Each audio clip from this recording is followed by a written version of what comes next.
Singer अगर ये करेंगे तो उनकी आवाज बहुत सालों तक टिकी रहेगी, जैसे मेरी टिकी हुई है। इतने सालों से गा रहा हूँ और अभी तक मजा ले रहा हूँ गाने का।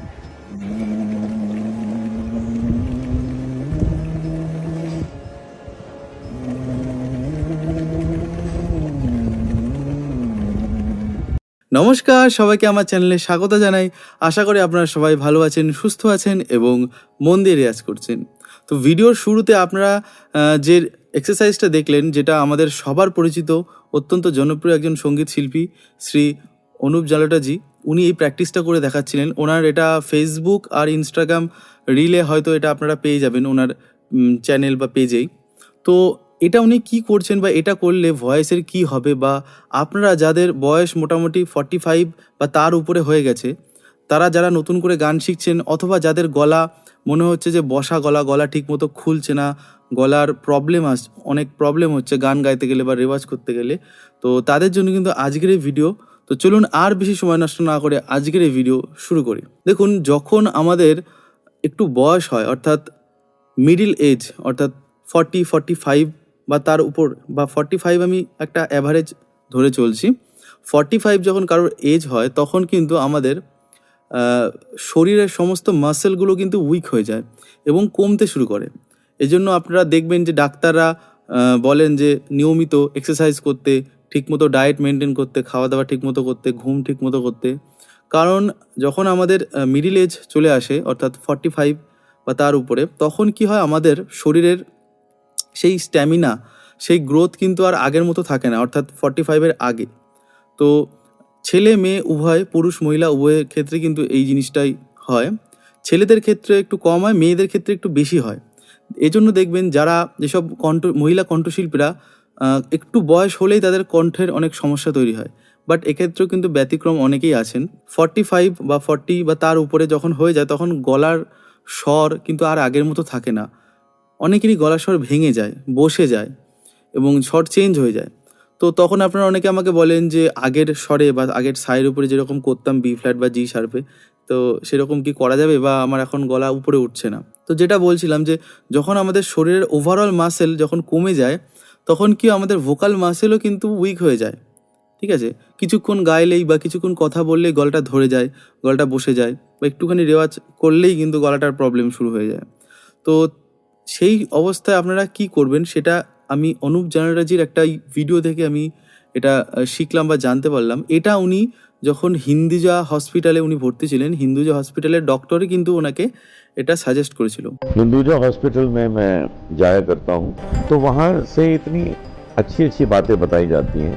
ये वोकल कॉर्ड्स के लिए बहुत ही अच्छी एक्सरसाइज है। ये देख रहे हैं आप, इसमें पानी आ रहा और पाइप है। এটা ভয়েসের জন্য খুব একটা ইম্পর্টেন্ট রেওয়াজ বলতে পারেন আপনারা, বা ভোকাল এক্সারসাইজ বলতে পারেন, বা ভোকাল প্র্যাকটিস বলতে পারেন। ঠিক আছে, তো তার জন্য কি লাগবে? তার জন্য লাগবে একটা বোতল আর একটা স্ট্র। তো যে কোনো স্ট্র এবং ছোট বোতল হলে ভালো হয়।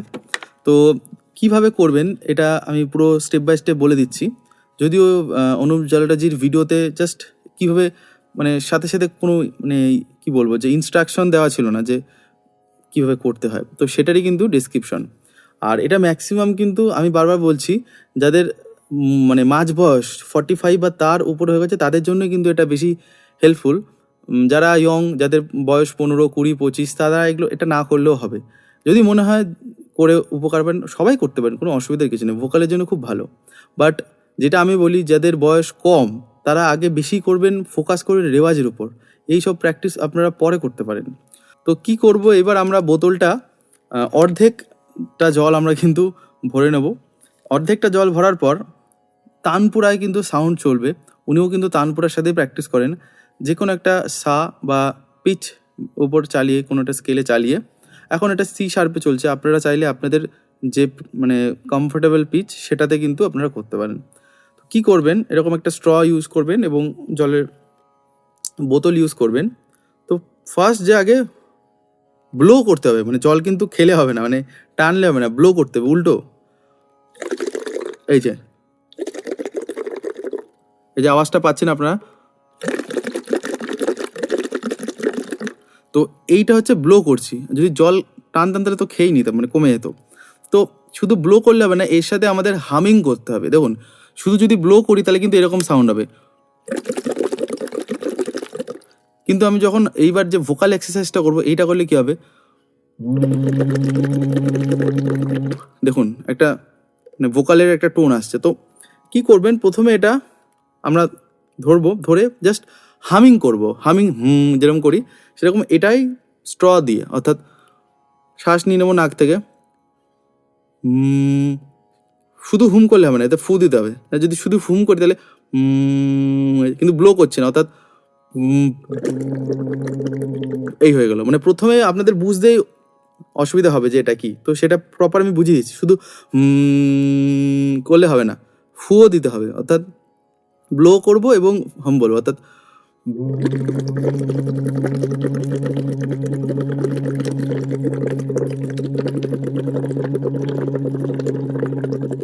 দেখবেন আমাদের ভোকাল যত মাসেলগুলো সব অ্যাক্টিভেট হয়ে যাবে এইটা করলে। হ্যাঁ, আমি যেহেতু ডাক্তার না, আমি বলতে পারবো না যে কোন অংশের কি হবে, বাট এটা করলে আমার যেটা মনে হয়েছে যে ভোকালের যত উইক মাসেলগুলো আছে ওগুলো অনেকটা কন্ট্রাক্ট করবে, এবং যখন আমরা মাসেলের এটাই নিয়ম যে যখন আমরা কোনো মাসেল ট্রেন করব সেটা আরও বেটার হতে থাকবে। এবং যেহেতু বয়স বাড়ে তখন কী হয়, মাসেল উইক হয়ে যায়, তো সেটাকে ট্রেন করা খুব জরুরি আর কি আমাদের। তো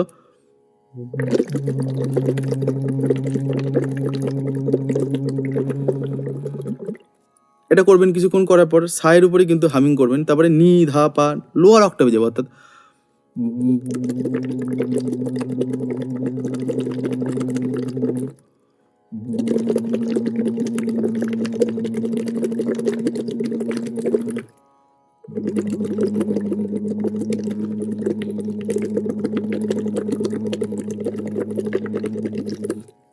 চাইলে আরো নিচে যেতে পারি।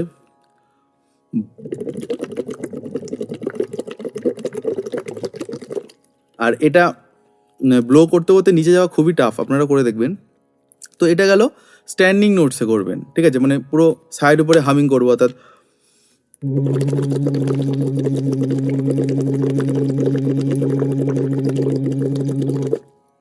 তারপরে কি করতে পারি, আমরা এটার উপরে সারেগামা পাধানিসা প্র্যাকটিস করতে পারি, ঠিক আছে, মানে অল্প অল্প করে এক একটা নোটে দাঁড়াবো, অর্থাৎ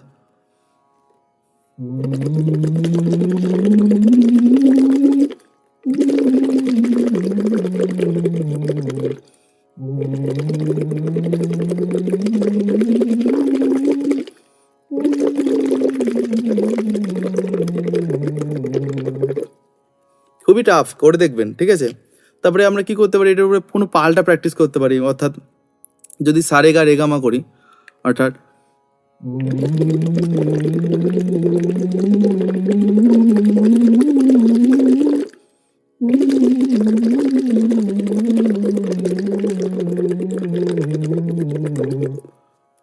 তারপরে 4 স্বরে পাল্টা প্র্যাকটিস করতে পারি, অর্থাৎ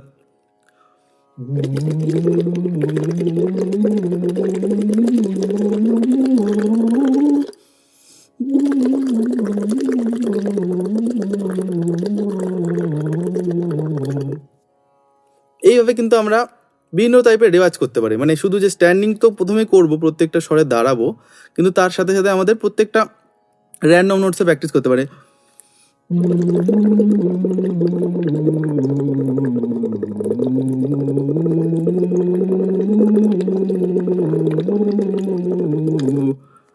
তারপরে চাইলে একটু স্পিড বাড়াতে পারি।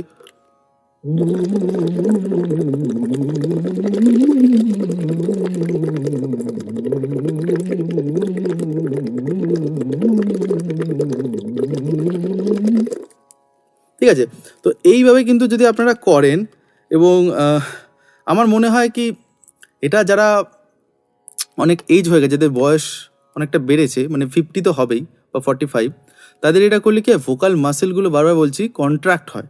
তো কন্ট্রাক্ট হলে কিন্তু তখন সেই মাসেলগুলো আরও স্ট্রং হওয়ার চেষ্টা করে। তাহলে কি হয়, যে বয়স বাড়লেও যেন গান বন্ধ না হয়, রেওয়াজ বন্ধ না হয়, ঠিক আছে। তো এইভাবে প্র্যাকটিস করবেন, আর অবশ্যই প্র্যাকটিস করে জানাবেন আপনাদের এই রেওয়াজটা কেমন লাগলো। এটা বারবার বলছি যে আমি শ্রদ্ধেয় অনুপ চালোরাজির এই ভিডিও থেকে আমি শিখেছি, এবং তাকে যিনি মানে এটাকে করতে বলেছিল সেটি হচ্ছে হিন্দুজা হসপিটালের ডাক্তার, ইএনটি বিশেষজ্ঞ। তো ডেফিনেটলি এটা একটা ভালো এক্সারসাইজ, আপনারা করতে পারেন। আর এটা যদি সকালে করেন খুব ভালো, তারপর অন্য সময় আপনারা করতে পারেন। তো এই ছিল আজকের ভিডিও। যারা আমার কাছে পার্সোনালি ক্লাস করতে চান, আমি অনলাইনেও ক্লাস করাই পার্সোনালি, এবং গ্রুপ ক্লাস আমার কিন্তু চলছে। আর আমার অফলাইন ক্লাস হচ্ছে দমদমের নাগের বাজারে, প্রত্যেক শনিবার দুপুর 2টো থেকে রাত 9টা অবধি ক্লাস করাই ওখানে। তো আপনারা চাইলে আমার অফলাইন ক্লাসে জয়েন করতে পারেন। তো online offline group class, individual class সবের জন্য এই নাম্বারে আপনারা কল করতে পারেন, বা হোয়াটসঅ্যাপেও আপনারা ডিটেলসটা জেনে নিতে পারেন। তো সবাই ভালো থাকবেন, সুস্থ থাকবেন এবং মন দিয়ে রেয়াজ করুন। ধন্যবাদ।